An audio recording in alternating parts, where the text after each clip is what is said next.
You are listening to a piece of the Salasin.10 podcast area.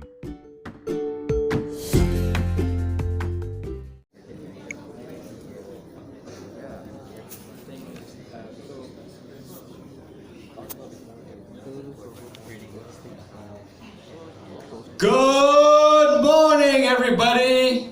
Welcome to Google Cloud Next Extended 2018. Let's give us a round of applause, shall we? All right, thank you. First and foremost, allow us to introduce ourselves. My name is Rais. And my name is Glenn, and we will be your guide, your spiritual guide, and most importantly, your host for today. I hope you all enjoyed and have a wonderful breakfast as we have a very exciting day ahead of us. Oh really, Glenn? Exciting, you say? Mind sharing with us what exciting things we have today? Well, we have machine learning, NLP, Firebase, TensorFlow, and that's just the beginning. You can please check out our link above, eventgcdkl.org, to see the full agenda for today. Alright, that sounds quite interesting, yeah? Okay, so just a small reminder, ladies and gentlemen, for whoever who has not registered themselves yet, please do at our registration booth outside, because so that you'll get your goodie bags as well as your tags. Our tags, do we need it for lunch? Yes, that is most important of all, because if you don't claim your tags, you won't get your lunch, and my buddy here will finish up your portion of the food. Please. So be sure to take it, yeah? I'll probably finish it before lunch anyways. But anyways, I heard we have a very interesting lucky draw today. Rice, why don't you tell them how it works? Alright, okay. Simple. Lucky prize, everyone's excited about it, yeah? So I'll make this short and sweet lah. All you need is this form, which you can get from our booth outside. Okay, 3 steps. First step, get this form. Second step, you need to visit the sponsor booth and collect the stickers, for example like this one. Okay? And the third step, which is the most important of all, okay? The name section, you put in R-A-E-S. Rais, my name, huh? Can I? Yeah? Alright, no, I'm just kidding about that. Alright, so basically after you're done with that, you need to fill in the survey form, which you can get the link from the form as well. And that's how it works. Submit it before 4:30 p.m. today. Alright, easy right guys, I'm sure we all can do that. Now, also a bit of note, our Q&A section will be using Slido. So how does it work? First, you slide into our URL right here, sli.do, and if you're in the big hall, which is the one right here, please key in this code, GCNE1, and if you're in the small hall, GCNE2. Alright, so ask your questions away for the seminars that you're in, and also you get to rate your speakers too, so please do rate. Simple, right? Okay. If you guys are not clear, you can ask us again, and all the volunteers are wearing the yellow tag. So if anything is not clear, you can come to us for more information. Alright, moving on. Now we would like to have a few words from our main sponsor, Mr. Sean Russell from Randstad, the head of architecture. Join us in welcoming him.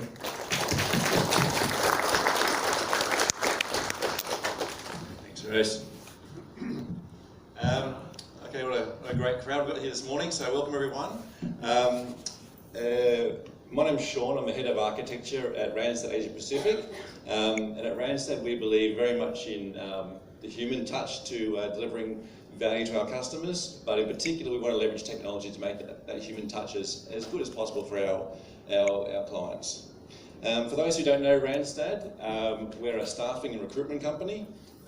We were started back in 1960 in Amsterdam by 2 guys on a bike, basically.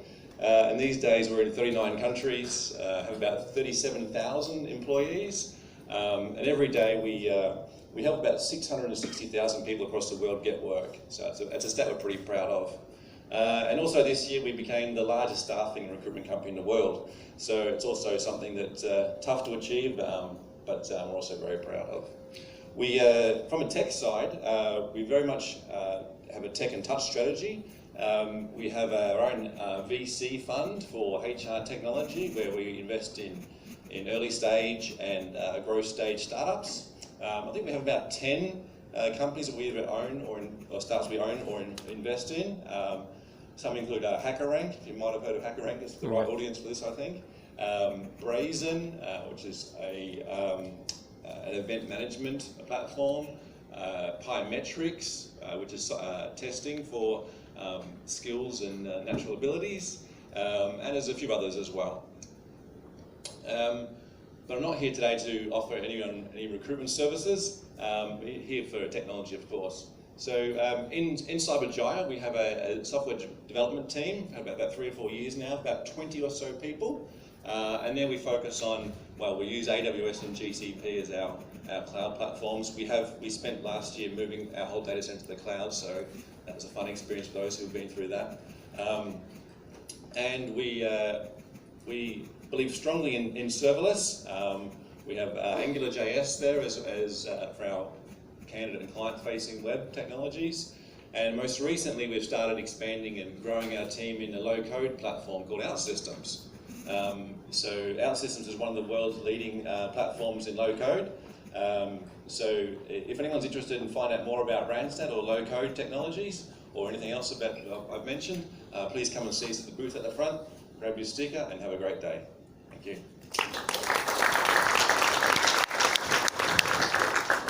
Thank you very much, Mr. Russell. Now, we'd like to introduce our keynote speaker for today. He is from Google Malaysia. Please welcome Mr. Thiru.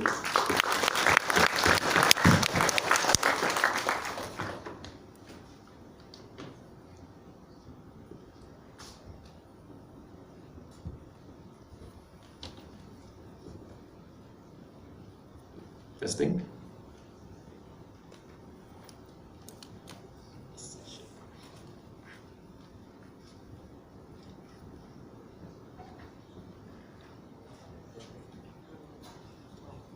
Hello everyone, very good morning to all of you. Thanks very much for joining us. Okay, it's not a tech conference if your tech demo doesn't go well. So this is just one of the many mishaps we hope to avoid for today. But anyway, moving on. Fun fact, this is actually our Singapore office during Pride Month, which is why all of the stars are actually painted in a rainbow color. But anyway, that's a side note. Let me just play you a video first. Yeah.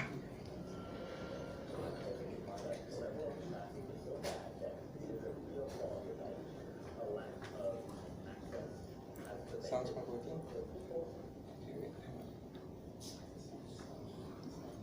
No? It's not working.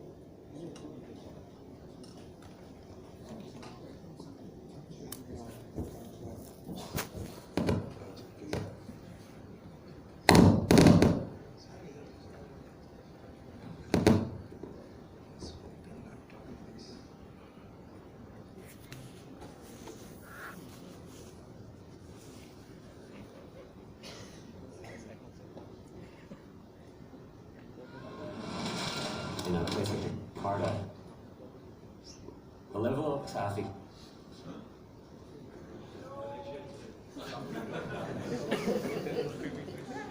is so bad that it is a real quality of life issue. A lack of access has prevented groups of people, groups of businesses from really achieving their true potential. We started on the realization that the ojek driver could do so much more, and we expanded our services based on it.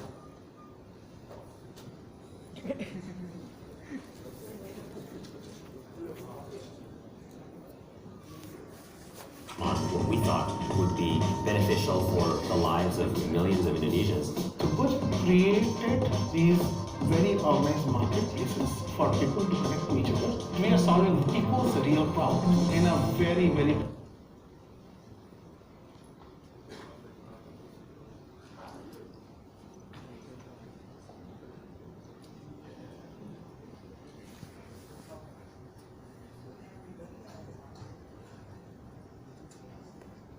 Okay, you know what? Let's just move on.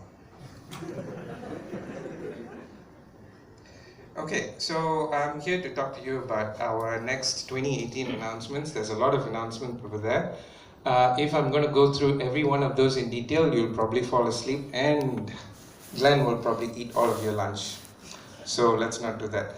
But in Anyway, I'm just going to go through a little bit about all of these announcements just at a high level, so you sort of get a feel for what we announced at Next this last July. So we actually had over 100 announcements. These are the key ones. So let's just jump right in. Yeah, that's Eddie Murphy there. Okay, so the first thing is we actually added to our list of customers. The one on the left is all of our global customers. HSBC, you've probably already heard of before. PayPal, Twitter. The most notable announcement in this list is actually Twitter, who recently moved their entire data warehouse to Google Cloud. Now, the significance of this is that Twitter has over 300 petabytes of data, and they moved it all to BigQuery. And there's a very nice write-up about this on Twitter's engineering blog, which I would highly recommend you all to take a look at. And LG also moved a lot of their infrastructure services over to GCP, followed by Gojek, which I wanted to show you the video about, but technical problems. On the right-hand side is all of our local customers. AirAsia, again, you've probably heard AirAsia a lot, being mentioned a lot in GCP announcements. DG, ICA Asia is pretty interesting as well. They moved a lot of their infrastructure services over from another cloud provider onto us. Same goes for GoCo, and Maxis as well is exploring a lot about machine learning and also data. Yeah, so let's just move on. Let's start with the machine learning announcements first. So who here has heard of AutoML? Show of hands, please. Okay, sweet. Not as many as I thought, but okay. So now AutoML is these three, vision, translation, and NLP. They are now in public beta, which you can use for pretty much free of charge. Most of the initial experiments that you might do would not be charged to your account. Vision API now supports uploading PDFs as well as TIFF files, and it also does a fairly decent job of recognizing handwriting. So if you've got documents that are handwritten and you want to transcribe those into text, this would be a good place for you to start. TPUs, who here has heard of TPUs?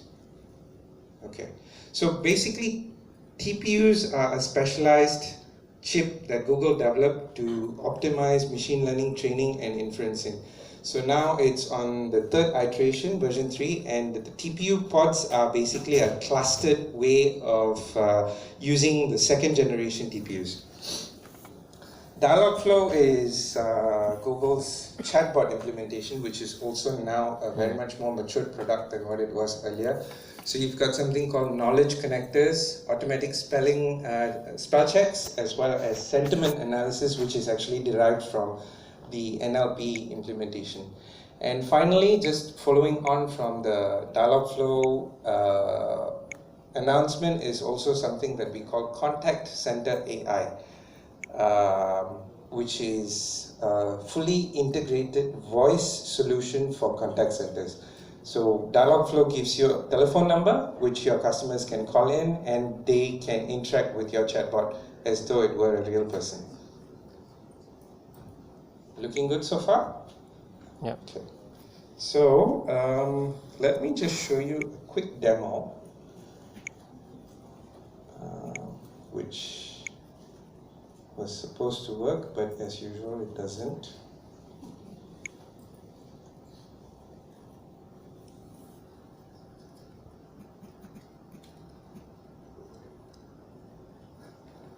Okay, so who's feeling hungry this morning? So what I did was I created a model to find out what sort of cake an uploaded image is.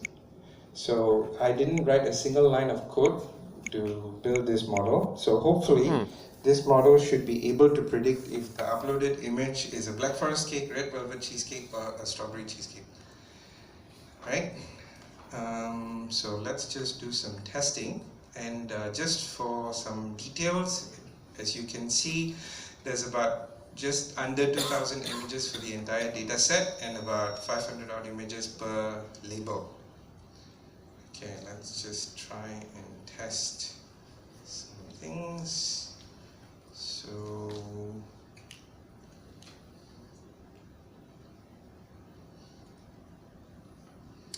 apparently this is a red velvet cheesecake, and so AutoML detected it with a 89% confidence that this is a red velvet cheesecake. Okay, just another image.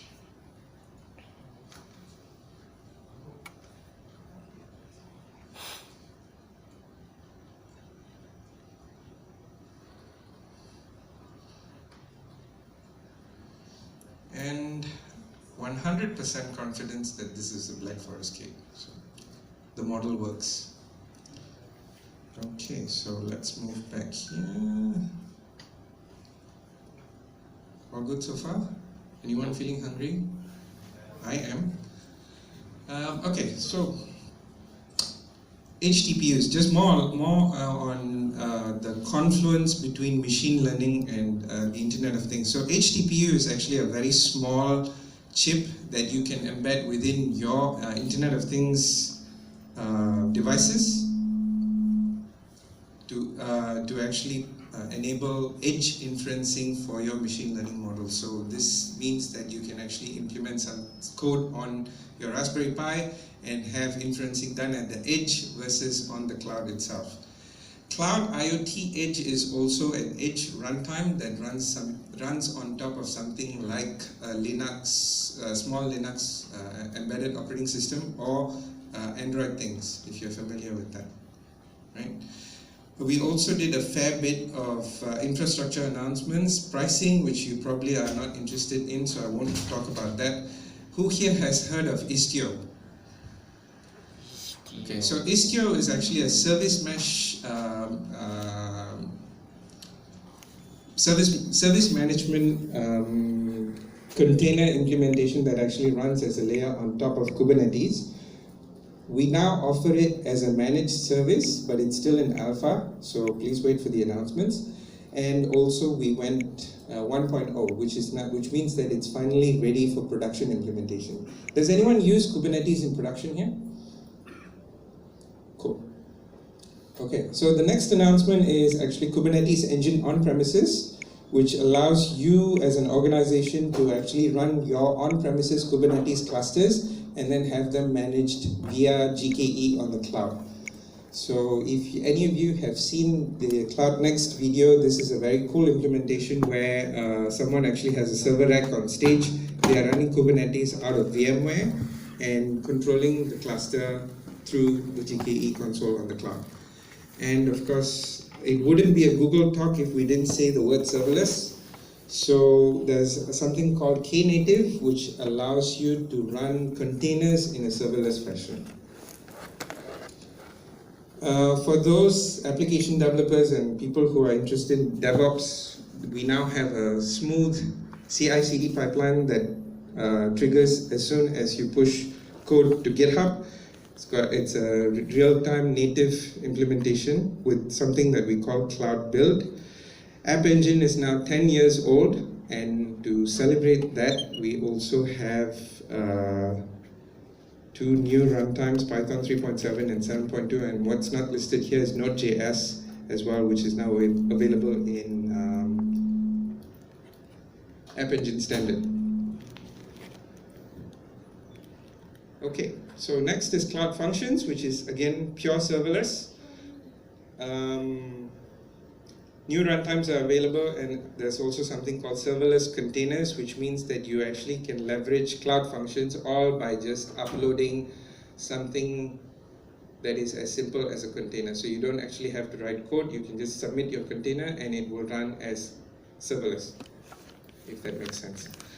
Cloud Healthcare API, probably not you guys might not be too interested in it, so I'm not going to go into too much detail. Analytics. something of interest and something that there's a lot of talk on, there are a lot of talks on later today.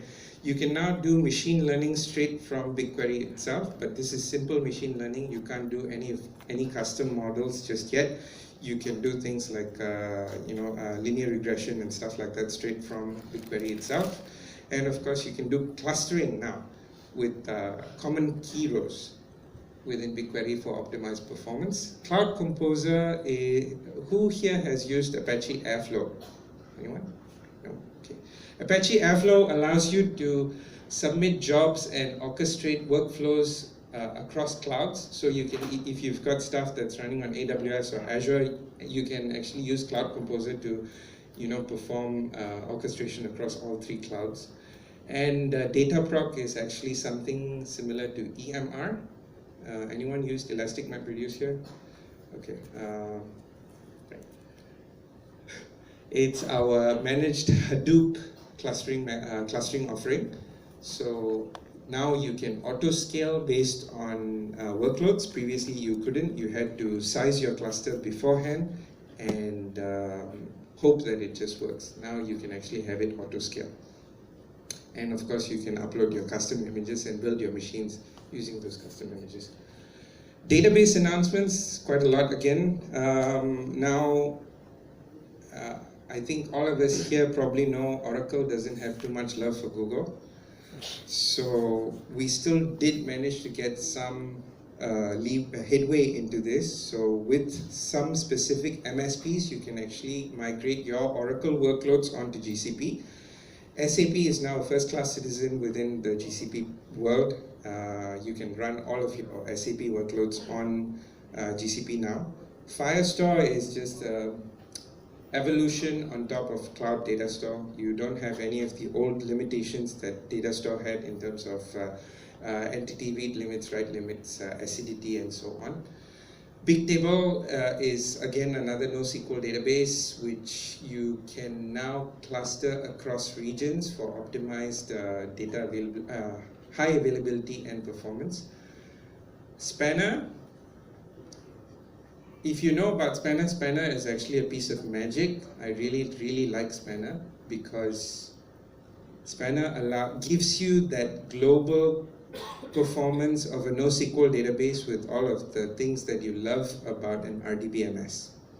So Spanner now can import and export information using Cloud Data Flow, so you can actually import stuff from your other databases or other applications straight into Spanner. Security. Actually, wait, before I go on, I'm actually reading the news. So is that okay with everyone? Everyone? Okay, a lot of blank faces. Reading the news. So, okay, so shielded VMs, we protect these VMs from being tampered using things like UEFI and so on. So if you're used to having firmware locks on your hardware, then this is essentially an extension of that. Binary authorization is also something that's really cool. It only allows you to deploy authorized container images that you build from Cloud Build that we looked at earlier onto Google Kubernetes Engine. And to facilitate that authorization, you have something that's called vulnerability scanning, which when you do stuff on Cloud Build, when you actually build an image, vulnerability scanner scans your image for vulnerabilities on your packages. For example, if you're using Node.js, if your application's a Node.js app, any NPM packages will be scanned by vulnerability scanner, and if there is a problematic package, it will flag these out to you and it won't let you run those containers. Has anyone used a web application firewall here in production? Oh, wow, not even a single hand. So Cloud Armor is a managed WAF. If anyone has heard of something called Citrix NetScaler, this is basically our version, and it's a managed service offering as well. So you can do things like protect against cross-site scripting, SQL injection, and so on. So Moving along, context-aware access is also something that's really cool. It only allows access to your application based on who the user is. Like it tracks the user's behavior, like IP address, what time they signed in, like where they signed in from, what sort of machine they signed in from. If it detects anything that's off about that, it will block access to your application. Yeah. Yes, I actually did miss that on purpose, but I will cover it anyway. So HSM, has anyone heard of a hardware security module? Okay, so Cloud HSM is a software-based HSM. It gives you the same security features as an actual hardware security module, but it's just like a managed version of that. So if your application or your services need something like a HSM, then you can leverage this. We went through context-aware access already. The Titan security key is the same security key that protects our data centers and our servers internally, and we now have released it for you to use as a customer. So you can basically do and have the same level of security as a Google data center using the Titan security key. The Security Command Center is a new feature in the Google console, in the Cloud console, that gives you at a glance what your security looks like. So things like HSM, Cloud Armor, all of that, one-stop center. Let's look at a little bit about G Suite now. So I think everyone would probably have the new version of Gmail, the new Material user interface. So I hope you all like it. Smart Replies and Smart Compose basically gives you machine learning that actually looks at the content of your emails and tries to predict what you might write. So for example, if I'm saying, good morning, whoever I'm writing the email to, thank you very much. So I just need to say thank you, and then the words very much would then start to appear by itself, and so on. So you can, of course, enable or disable this if you want. Docs now has grammar suggestions. It gives you that blue squiggle like you've all been used to in Microsoft Word.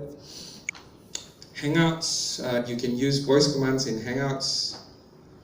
Probably not the relevant audience for this. Cloud Search gives you the power of Google Search in your G Suite organization. So previously this used to be our Google Search appliance, which is like a pizza box. Anyone seen it before? Probably not. Now it's available as a software offering in G Suite. Chrome, no, not going to go into too much detail there. Does anyone use Chrome as their primary browser in their company? Company, sort of. Not something that you installed, something that the company installed for you. Nice. Oh, okay. So this, you can actually centrally manage Chrome, and that's what this is about. And that's basically it from me. And thank you. Oh wait. But before that, I actually have another video, which hopefully streams this time.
All right, thank you, Thiru. That was really exciting news.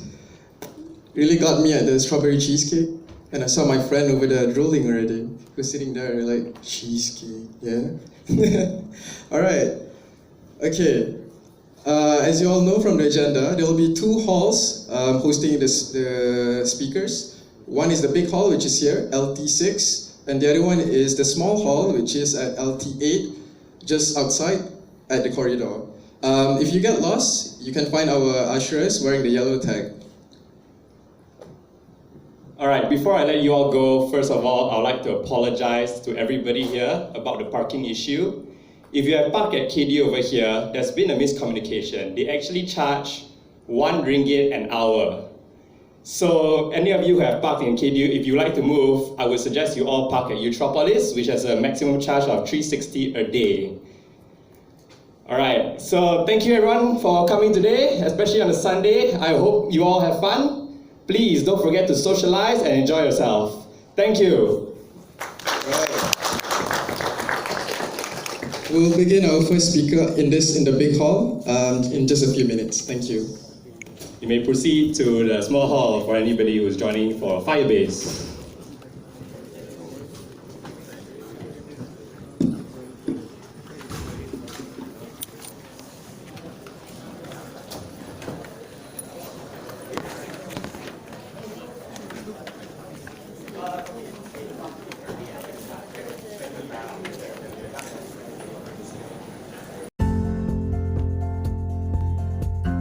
That was a piece of the Salasin.10 podcast area.